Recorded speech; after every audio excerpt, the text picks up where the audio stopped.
In this video, we will see about computer architecture. In this subject, we are going to learn about functionality of the computer system, organization of the computer system, and the implementation of the computer system. What is the definition of computer architecture? It deals how a set of software and hardware technology interact to form a computer system. As I said earlier, it describes the functionality, organizations, and implementation of the computer system. Let me see the unit overview of the computer architecture. In unit 1, we have the discussion about functional units and instructions. As we all know, ALU, control unit, memory unit, input devices, output devices are the functional units of the computer.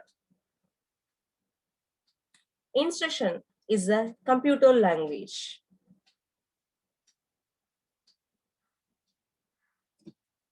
In unit 2, we are going to have the discussion about ALU operations, especially arithmetic operations. That means addition, subtractions, multiplication, and division with respect to the binary number system and floating point number system.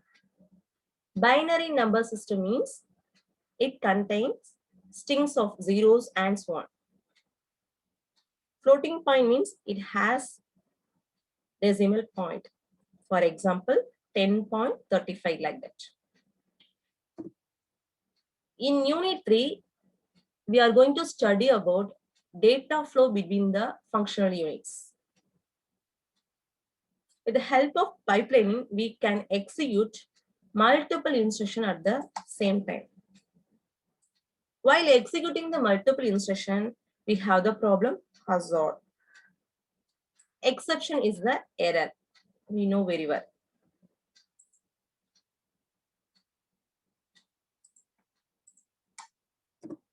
In unit 4, we have the discussion about parallelism. The very important topic is Flyn's classification.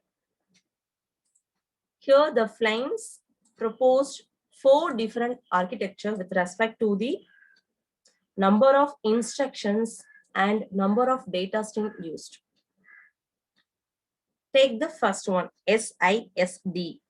Single instruction, single data stream. SIMD. Single instruction, multiple data stream. MISD. Multiple instruction, single data stream. MIMD. Multiple instruction, multiple data stream. After that, we are going to have the discussion about multi-threading and multi-core processor. With the help of multi-threading, we can enhance the performance of the computer system. How? In order to increase the performance of the computer system, we can reduce the execution time of the computer and increase the throughput of the computer system.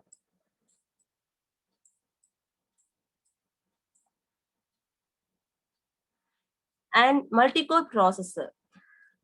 Multi-core processor is a technique that is used to run multiple OS in a single CPU.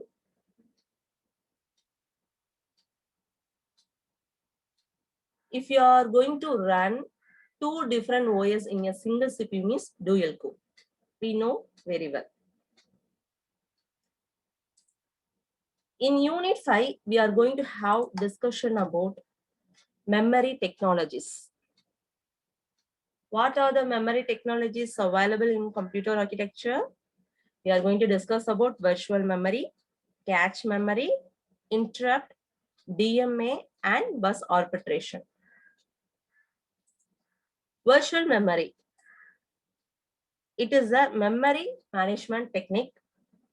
It creates the illusion to the user that is the main memory having large number of storage when compared to the secondary memory.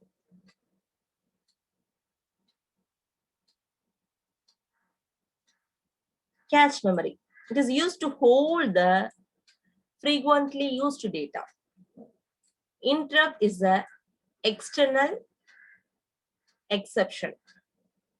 It comes from the external environment. That is, it comes from the keyboard or mouse. DMA. DMA means direct memory access. Using these techniques, we can access the main memory directly. That means without the interruption of the CPU, external devices. That means input devices or IO devices. IO devices can directly access the main memory. Bus arbitration. It is nothing but bus controller. As we all know, there are three types of bus in the CPU: address bus, data bus, and control bus. All these buses controlled by the bus master. That's all about the unique overview of the computer architecture. Thank you.